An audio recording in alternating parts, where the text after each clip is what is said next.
E hoje o seu repórter Anglo está dentro de uma sala de aula do Colégio Cidade de Itu Anglo. Eu vou mostrar para você como assistir a aula com os professores daqui é muito mais interessante e fácil de aprender. Aula de Biologia com o professor Edu. Muitas vezes a gente é indagado pelo aluno por que eu tenho que estudar um determinado grupo animal. Vou te dar um exemplo e por que esse exemplo é importante. Um dos animais que nós trabalhamos correspondem ao grupo dos selenterados, mais precisamente o grupo dos animais chamados equinidários, popularmente chamados de medusas de águas-vivas. Esses animais são animais flutuantes que vivem à mercê das ondas, das correntes, dos mecanismos de marés. São animais que podem se apresentar com formas de vida sexuais masculinas e femininas. No entanto, não é possível, pela morfologia externa, nós identificarmos quem é o macho e quem é a fêmea. Eu vou colocar para você que esse aqui seria o macho dessa espécie e isso aqui seria a fêmea dessa espécie. Quando se fala isso, nós dizemos que são animais dioicos que não apresentam o dimorfismo sexual. Durante o ciclo reprodutivo desses animais, nessa fase de vida medusoide, o macho libera para o ambiente centenas de milhares, milhões de espermatozoides. O mesmo acontece com a fêmea, que vai liberar centenas de milhares de óvulos para o meio.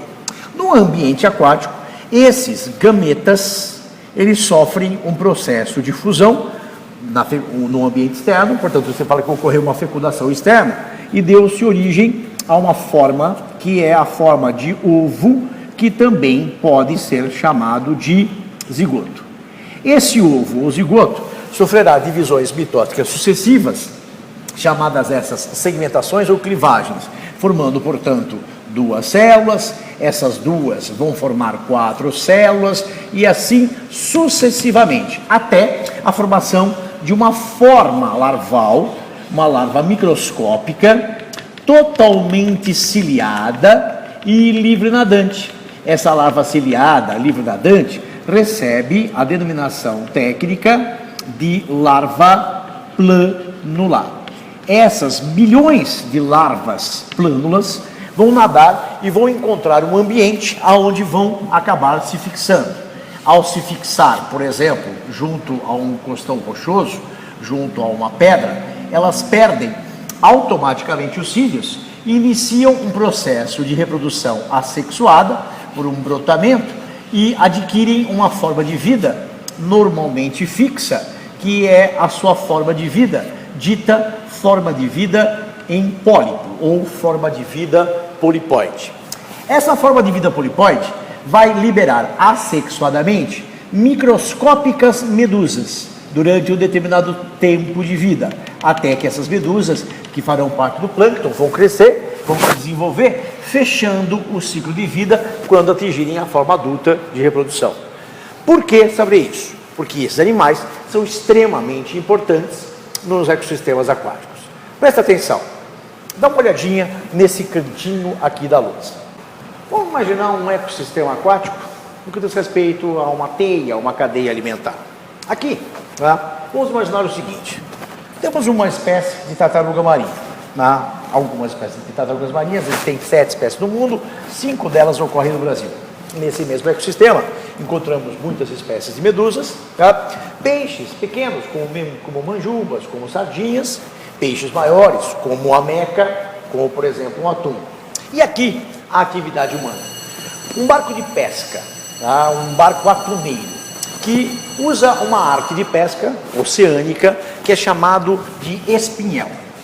Esse espinhel, usado pelo pescador, corresponde a um cabo longo que pode atingir, em média, aproximadamente 10 quilômetros de comprimento. A cada 30, 40 metros é anexado a esse cabo um cabo menor com um anzol de aproximadamente 15 centímetros de comprimento, escado, normalmente com um peixe ou com uma lula, nesse caso aqui são lulas. A função desse peixe é capturar exatamente a meca, o espadarte, ou nesse caso aqui o atum, que são peixes nobres e de grande porte. Entretanto, nos últimos anos, vem se observando uma diminuição na atividade pesqueira. Isso é um motivo muito simples. Presta atenção, tá? Nesse ecossistema, você tem a tartaruga, entre outros animais, as medusas, as sardinhas, as manjubas, esses peixes. A ideia inicial aqui é o seguinte, tá? Uma tartaruga dessa, existe uma espécie que é chamada de tartaruga de couro. Essa tartaruga de couro é um réptil que pode apresentar na fase adulta até 1 tonelada de massa corpórea. Esse animal tem no seu cardápio, na sua dieta alimentar, basicamente medusas. Portanto, é um organismo, tá, que atinge uma massa corpórea de até 1 tonelada, se alimentando única e exclusivamente de medusas. No entanto, uma medusa dessa tem entre 94 a 96% de seu corpo formado de água, daí o termo água-viva. Então imagina você adquirir uma massa corpórea muito grande comendo basicamente água. Então esse animal, ele tem que comer uma quantidade muito grande de medusas para adquirir essa massa corpórea. A diminuição de um indivíduo desse em uma população acarretaria uma alteração drástica nessa população.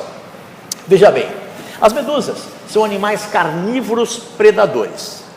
Portanto, são animais que se alimentam diretamente, tá, desses peixes. Então, esta medusa, tá, ela vai se alimentar desse peixinho aqui, tá? Então, o peixinho vai servir de alimento para esta medusa, tá? Entretanto, esses peixinhos também vão servir de alimento para esses atuns. Durante essa arte de pesca, acidentalmente, não é intenção do pescador fazer isso, mas infelizmente isso acontece, uma tartaruga dessa, ela pode ser eventualmente capturada, tá? Então, vamos imaginar que ela está ali na água, ela encontra aquele espinhel, nesse espinhel tem aquele anzol, esse anzol está iscado, por exemplo, com uma lula, pode ser uma sardinha, que também pode servir de alimento. Então, a partir do momento que esse animal ingere esse bicho, ele acaba engolindo o anzol. Quando ele engole o anzol, esse animal não tem como respirar embaixo d'água, então ele vai morrer afogado. Quando o pescador puxa o espinhel, normalmente esse animal está morto. Então, a partir do momento em que a população desses animais cai, é só a gente pensar um pouquinho. Esse aqui é um dos pouquíssimos predadores de medusa. A população de medusas irá aumentar drasticamente. Na competitividade por esse alimento, que no caso seria a sardinha, quem é que ganharia? A população maior. Então a população de sardinhas vai cair e a população de atuns ela vai cair, acarretando uma alteração na indústria pesqueira. Então, o ser humano muitas vezes reclama da arte de pesca que não está rendendo o que deveria render. Por quê? Por um erro exatamente na arte de pesca, porque esses tipos de anzóis, além de capturarem os peixes que servem economicamente para a indústria de pesca, também capturam espécies que não têm nada a ver com o peixe. Você viu como é gostoso assistir aula desse jeito? Fica fácil de aprender e gostoso de assistir, né? Esta foi uma aula de biologia do professor Edu. O seu repórter Anglo volta já já, direto aqui do Colégio Cidade de Itu, Anglo, com uma outra aula de uma outra matéria. Espera aí que eu volto já já.